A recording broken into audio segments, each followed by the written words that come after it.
Studējot Latvijas universitātē, es nebaidījos uzdrīkstēties, pieteikties dažādām avantūrām. Piemēram, 2. kursā mācoties, es pieteicos studentu raidījuma Kivī TV vadītāju atlasei.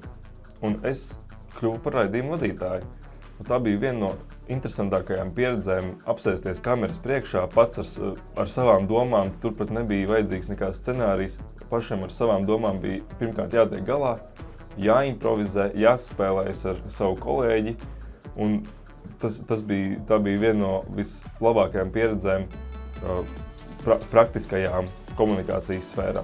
Vēl arī, protams, ar laiku šāda mana aktīva iesaiste atmaksājās, jo es tiku uzaicināts vadīt radio raidījumu Grāds kabatā, Latvijas radio, jeb Nabas ēterā, un pašlaik es baudu savus labākos studiju gadus.